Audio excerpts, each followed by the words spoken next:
ಇವಾಗ ಶಿರ್ಸೆಲಿದ್ದೀನಿ, ಲೈಕ್ ಬೆಂಗಳೂರಿಗೆ ಹೊರಡ್ತಾ ಇದ್ದೀನಿ ಇವಾಗ. ಸೊ ಹೆಲ್ಮೆಟ್ ಎಲ್ಲ ನಾನು ಪ್ಯಾಕ್ ಮಾಡ್ಕೊಂಡಿದ್ದೆ, ಲೈಕ್ ಇಲ್ಲೊಂದು ಬಟನ್ಸ್ ಇರುತ್ತೆ, ಇದನ್ನೆಲ್ಲ ಹಾಕಿದೆ ಮತ್ತೆ ತೆಗಿತಾನೆ ಅದಕ್ಕೆ. ಸೊ ಮನೇಲೆಲ್ಲ ಫುಲ್ ಕೆಲಸ ಮಾಡಬೇಕು, ಲೈಕ್ ಸ್ವಲ್ಪ ಟಯರ್ಡ್ ಆಗಿದೆ.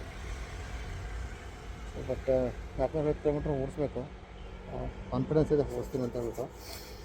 ಸೊ ಆಲ್ಮೋಸ್ಟ್ ನನ್ನ ಕ್ಯಾಲ್ಕುಲೇಷನ್ ಪ್ರಕಾರ ಆಲ್ಮೋಸ್ಟ್ ಒಂದು ಇವಾಗೆಷ್ಟು 9 ಮಕ್ಕಳು 10 ಗಂಟೆ ಅಲ್ವಾ, ಅರೌಂಡು 10, 11, 12, 1, 2, 3, 4, ಒಂದು 3 ಹಿಂಗೆ ರೀಚ್ ಆಗ್ತೀನಿ ನಾನು ಬೆಂಗಳೂರಿಗೆ.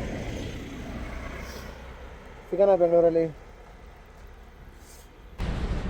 ಹಾವೇರಿಯಿಂದ ಆಲ್ಮೋಸ್ಟ್ ಒಂದು 50 ಕಿಲೋಮೀಟ್ರ್ ಲೆಕ್ಕ ಬಂದೆ ನಾನು ಇವಾಗ. ಸೊ ಇವಾಗ ಸ್ವಲ್ಪ ಚಾರ್ಜ್ ಅದೇ. ಸೊ ಈ ರೋಡಲ್ಲಿ ತುಂಬಾ ಎಂಜಾಯ್ ಮಾಡಿದೆ ಇವಾಗ ಬೈಕ್ ಓಡಿಸ್ಲಿಕ್ಕೆ. ಸೊ ಇವಾಗ ನಿದ್ದೆ ಎಲ್ಲ ಹೋಗ್ಬಿಡ್ತು. ಇವಾಗ ಆಲ್ಮೋಸ್ಟು 12 ಗಂಟೆನೋ ಆಗಿದೆ.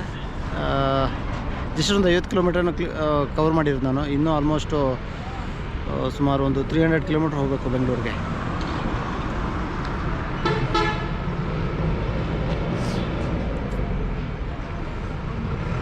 ತುಂಬ ಮಜಾ ಇರುತ್ತೆ ನೈಟಲ್ಲಿ ಗಾಡಿ ಓಡಿಸೋದು. ಯಾವುದಾದ್ರು ಹಾಡಾಡ್ಕೊಂಡು ಓಡಿಸ್ತೀವಿ, ಟೈಮ್ ಕವರ್ ಆಗಿದ್ದಾಗ ಗೊತ್ತಾಗಲ್ಲ.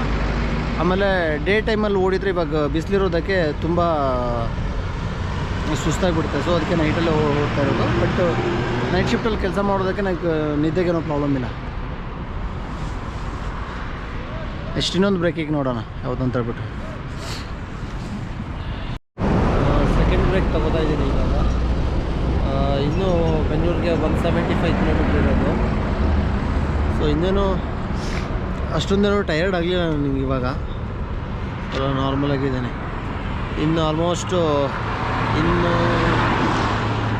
175 ಅಂದರೆ ಆಲ್ಮೋಸ್ಟ್ 80 to 90 ಮಿನಿಟ್ಸ್, 1.5 ಅವರಲ್ಲಿ ನಾನು ಕವರ್ ಮಾಡಿಬಿಡ್ತೀನಿ ಬೆಂಗಳೂರಲ್ಲಿ. ಸೊ ಆಮೇಲೆ ಮನೆಗೆ ಹೋಗಿ ಮಲ್ಕೊಳ್ಳೋದೆ. ಸೊ ಇವತ್ತು ತುಂಬಾ ಎಂಜಾಯ್ ಮಾಡಿದೆ. ನಾನು ಲಾಸ್ಟು 1 ಇಯರಿಂದನೂ ಬೈಕ್ ಓಡಿಸ್ತಾ ಇದ್ದೀನಿ ಹಿಂಗೇನೆ, ಲೈಕ್ ಎವ್ರಿ 15 ಡೇಸು. ಬಟ್ ಇವತ್ತೇ ನಾನು ಹೈಯೆಸ್ಟ್ ಖುಷಿಯಾಗಿ ಗಾಡಿ ಓಡಿಸಿರೋದು.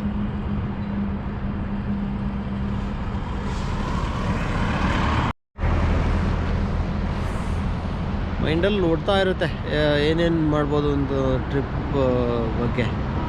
ಸೊ ಬಟ್ ಎಲ್ಲನೂ ನಮ್ಮ ವೀಡಿಯೋದಲ್ಲಿ ಹೇಳೋಕ್ಕಾಗಲ್ಲ. ಸೊ ಬಟ್ 24/7 ಥಿಂಕ್ ಮಾಡ್ತಾನೆ ಇರ್ತೀನಿ, ಏನು ಮಾಡ್ಬೋದು ಏನು ಎತ್ತ ಅಂತ ಹೇಳ್ಬಿಟ್ಟು. ಸೊ ಇವತ್ತು ಕೂಡ ಕೆಲವೊಂದು ಕೂಡ ಒಂದಿಷ್ಟು ಮಾಡಿದೆ. ಸೊ ನೋಡಬೇಕು ಫೈನಲಿ ನಾಳೆ ಏನೇನು ಜಸ್ಟ್ ಲೈಕ್ ಥಿಂಕ್ ಮಾಡ್ತಾ ಇರೋದು, ಏನು ಮಾಡ್ಬೋದು, ಏನು ಹೇಗೆ ಬೆಟರಾಗಿ ಮಾಡ್ತಾ ಇರೋದು ಅಂತ ಹೇಳ್ಬಿಟ್ಟು.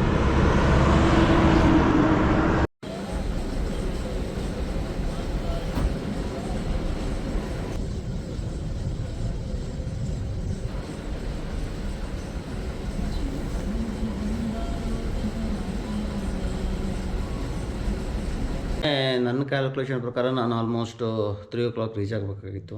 ಸ್ವಲ್ಪ ಎಕ್ಸ್ಟ್ರಾ ಬ್ರೇಕ್ ತೊಗೊಂಡೆ. ಆಮೇಲೆ ಇಲ್ಲಿ ನೆಲಮಂಗಲದ ಹತ್ರ ಯಾವುದೋ ಒಂದು ಲಾರಿ ರೋಡ್ ಮೇಲೆ ಪಲ್ಟಿ ಹೊಡೆದಿತ್ತು. ಸೊ ರೋಡ್ ಎಂಟೈರ್ ಬ್ಲಾಕ್ ಆಗಿತ್ತು. ಸೊ ಸುಮಾರು ಟೈಮ್ ತೊಗೊಳ್ತು ಅಲ್ಲಿ. ಸೊ ನನ್ನ ಬೈಕ್ ಆಗಿದ್ದಕ್ಕೆ ನಾನು ಸೈಡಲ್ಲಿ ಬಂದೆ. ಸೊ ಆಲ್ಮೋಸ್ಟ್ ನಾನು ಮನೆ ರೀಚ್ ಆಗೋಷ್ಟೊತ್ತಿಗೆ 4:30 ಆಗೋಗಿತ್ತು. ಸೊ ಸ್ವಲ್ಪ ಟಯರ್ಡ್ನೆಸ್ ಇದೆ. ಸೊ ಇವತ್ತು ಹೋಗ್ತಾಯಿದ್ದೀನಿ ಇವಾಗ ಆಫೀಸ್ಗೆ. ಸೊ ಇವತ್ತಿಂದ ಸ್ವಲ್ಪ ಆಫೀಸಲ್ಲೂ ಕೂಡ ವರ್ಕ್ ಜಾಸ್ತಿ ಇರುತ್ತೆ ಇವಾಗ. ಸೊ ಇವತ್ತೇನೋ ಅಲೋಕೇಟ್ ಮಾಡ್ತಾರೆ. So next 15 days office work ಕೂಡ ಸ್ವಲ್ಪ ಜಾಸ್ತಿ ಇರುತ್ತೆ. ಸೊ ಅದನ್ನು ಮ್ಯಾನೇಜ್ ಮಾಡ್ಕೋಬೇಕು. ಆಮೇಲೆ ಟ್ರಿಪ್ ಬಗ್ಗೆ ಬಂದುಬಿಟ್ಟು ರೂಬಾಕ್ಸ್ ಬಗ್ಗೆ ಸ್ವಲ್ಪ ಎನ್ಕ್ವೈರಿ ಮಾಡಿದ್ದೆ. ಲಾಸ್ಟ್ ಟೈಮ್ ಕೂಡ ನಾನು ಎನ್ಕ್ವೈರಿ ಮಾಡಿದ್ದೆ. ಲಾಸ್ಟ್ ಟೈಮ್ ಪೂನಾದಲ್ಲಿ ಯಾವುದೋ ಒಂದು ಕಂಪ್ನಿನ ಕಾಂಟ್ಯಾಕ್ಟ್ ಮಾಡಿದ್ದೆ ನಾನು. ಸೊ ಅವರು ನನಗೆ ಅಲ್ಲಿ 35,000 ಹೇಳಿದ್ರು, ಅರೌಂಡ್ 400 ಲೀಟ್ರ್ ಅನಿಸುತ್ತೆ. ಸೊ ಅದನ್ನು ಮತ್ತೆ ಎನ್ಕ್ವೈರಿ ಮಾಡಿದಾಗ ಲೈಕ್ ಅವರು ಡೀಲರ್ ಇಲ್ಲೇ ಬೆಂಗಳೂರಲ್ಲಿ ಇದ್ದಾರೆ ಅಂತ ಅವ್ರ ಹತ್ರ ಚೆಕ್ ಮಾಡಿದೆ. ಅವರು ಎಲ್ಲ ಇನ್ಸ್ಟಾಲೇಷನ್ ಎಲ್ಲ ಸೇರಿ 80,000 ತುಂಬ ಕಾಸ್ಟ್ಲಿ ಆಗುತ್ತೆ. ಸೊ ಇವತ್ತು ಕಾಂಟ್ಯಾಕ್ಟ್ ಮಾಡಿರೋದು ಕೊಚ್ಚಿ ಅಂತೆ ಅವ್ರದ್ದು. ಅದು ಪ್ರೈಸ್ ಸ್ವಲ್ಪ ರೀಸನೇಬಲ್ ಅನ್ನಿಸ್ತು ನನಗೆ. ಇನ್ಸ್ಟಾಲೇಷನ್ ಎಲ್ಲ ಸೇರಿಬಿಟ್ಟು 25,000 ಏನೋ ಹೇಳ್ತಾ ಇರೋದು, 400 ಲೀಟ್ರ್ ಕೆಪಾಸಿಟಿ ಇರೋದು. ಈವನ್ ನಾನು i20 ಬೇಕಾದ್ರೆ ಅದನ್ನು ಫಿಕ್ಸ್ ಮಾಡ್ಕೋಬೋದು. ಸೊ ನೋಡಬೇಕು, ಇನ್ನೂ ನಂದು ಕಾರ್ ಯಾವುದಂತ ಫೈನಲೈಸ್ ಆಗಿಲ್ಲ ಇನ್ನು. ನೋಡಬೇಕು, ಫೈನಾನ್ಷಿಯಲ್ ಕಂಡೀಷನ್ ಮೇಲೆ ಡಿಪೆಂಡ್ ಆಗಿರುತ್ತೆ. ಸೊ ಐ ಥಿಂಕ್ ಇಷ್ಟೇ ಅನಿಸುತ್ತೆ ಇವತ್ತು.